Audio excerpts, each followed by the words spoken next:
everybody, welcome back to Parent Vibes. In today's video, we would like to talk about the fourth trimester. Have you ever heard of it? Nah, I didn't even know there was a fourth trimester. Me neither. This is because it's hardly talked about. Yeah, so there's a lot of information about the first trimester, the second trimester, the third trimester, and after birth, of course, all of the focus is about the baby. Yeah, and this is why we wanted to do this video. And if you're currently pregnant, this is not to scare you, but definitely it's good to know that you will go through a phase of a lot of changes and strong and opposite emotion. And if you're currently postpartum, you are definitely not crazy and you're not alone. And for partners as well, any partner that are watching this, be aware what's coming ahead, right? The good thing is that this phase, it doesn't last that long. It's 6 weeks postpartum, maybe some women a little bit more, a little bit less, but there is a light at the end of the tunnel.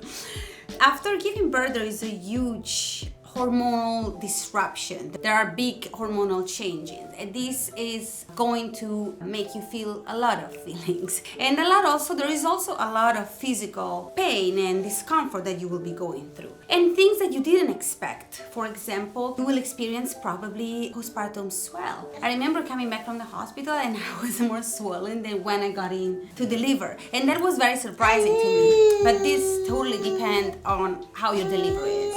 And then in terms of recovery, I don't even want to get into it because it really depends if it's vaginally, if it's a C-section, but it really depends on if you got stitches, if you didn't, if you tear, if you didn't. So that is different for everyone, but you definitely will go through some degrees of discomfort and pain. And you will feel sore. That surprised me a lot. I was telling him, I felt like I'd been in an accident and I feel like I did the hardest abs workout of my life. My abs were so sore. And to sum it up, postpartum body is messy.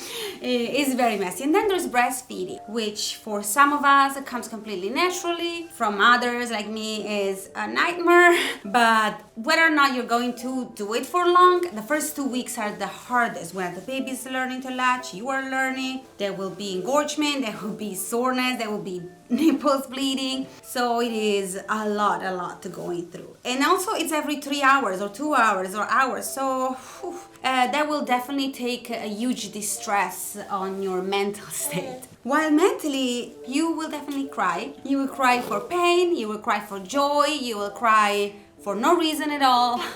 You will be overwhelmed at time. You will be sweating a lot.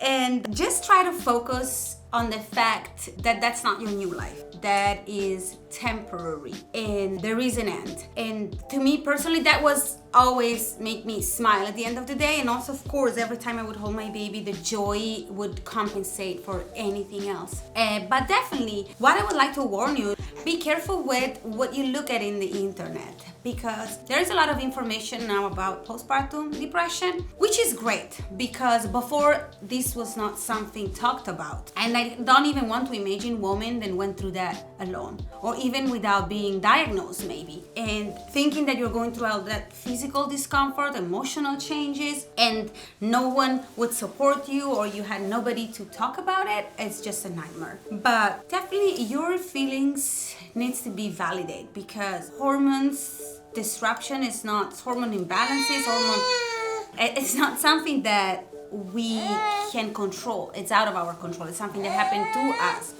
But from there to be depressed, it's very different. So I know it can be confusing, but not because you're feeling baby blues, it's really real baby blues. Not because of that means that you are depressed. And just be mindful, because we really believe that in the power of thoughts and in the power of words and suggestion.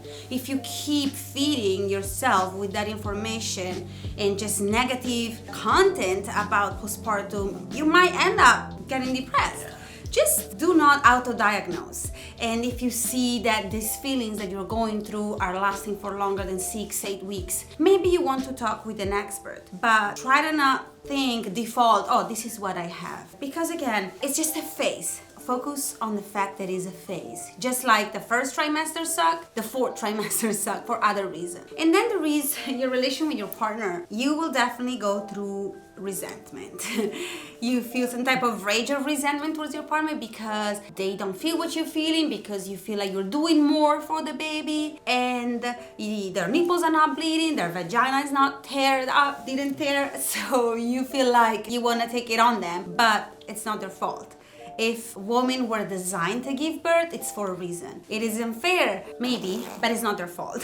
So to me, communication is key, because all the time that I felt frustrated because he got to get out of the house and I couldn't, or for other reasons, if I wouldn't let him know what I'm feeling, how could I expected him to help me? And many times it wasn't for him to find a solution for me, but it's just to feel supported and feel understood. Probably understood is the main word. Yeah, so while your partner's going through the fourth trimester, as a partner, want to look at things that you can do to help support. Diba mentioned some of the feelings is to be understood and to not feel as if everything's basically, you've already got a lot going on, right? So you want to kind of relieve some of that, right? So by asking, by noticing things, for instance, I noticed she had a lot of pain when it came to breastfeeding, right? Nipple pain. So I went out and I was like, and I looked for soothing creams, nipple shields. Was just really thinking the pillow, you the got pillow. it. Yeah, just really looking for different ways to try to help and to kind of soothe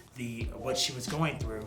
Try to take care of the house more, right? Because I know certain messiness can kind of trigger just a lot of emotions. So like really try to be mindful of that. Little things like that. Each relationship's different, right? And you know your partner, like the little things that kind of bother them. You want to just definitely lean into that and to really just be mindful of those things. And just getting extra love. Yeah, extra love, everything. Yeah. My favorite, I don't know, he would get me my favorite sushi, I remember often, or my favorite food, my favorite drinks, favorite snacks. Yeah, and for you as a father, right, there was some kind of work to do in the transition, right? Yeah. Just to understand. Yeah, I mean, it's a new experience for us dads as well. And I think in the early time, directly with the baby, sometimes it can feel like you don't have as much of a connection as your partner may have just because of nature. But knowing that you can still work on building certain things, you can do certain activities with your child, help out, even changing the diet, just try to really develop that bond.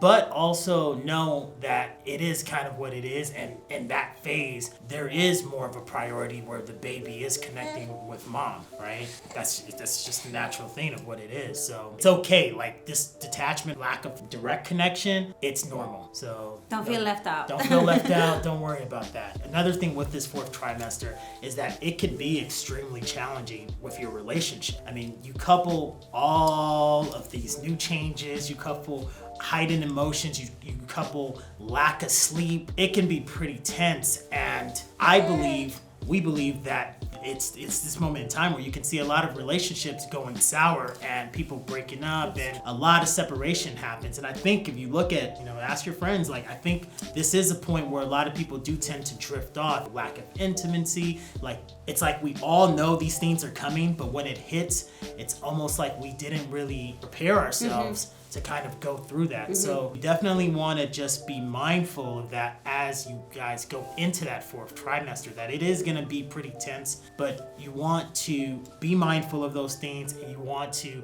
just over communicate. Yes. I think that's the word, right? To really over communicate during that time. And from our side, it's just try to think that, you might feel this rage, you might feel this resentment, but it's not on them. Like it's still work that we have to do, even if you think, oh, it's not fair, I'm already in pain, I'm going through all of this. But still that it's a little bit of extra work that you want to do for your relation. You cannot put your husband through all of that madness. Maybe, the first 3 months, they know. And for them, I think it's important to understand and not take it personally. It's not on you. It's just my reaction towards the world, because this is happening to me. Right. And maybe with the next baby, I will be prepared. But with the first, there is no way for you to be prepared to ready that. for that. Yeah, no. And just you take it for the one you love, right? Yeah. So. And to what you're saying about taking it personally, I could see how like a lot of guys could take that stuff personally and then just kind of stay on top. That's how, Just start to talk each other in the best way.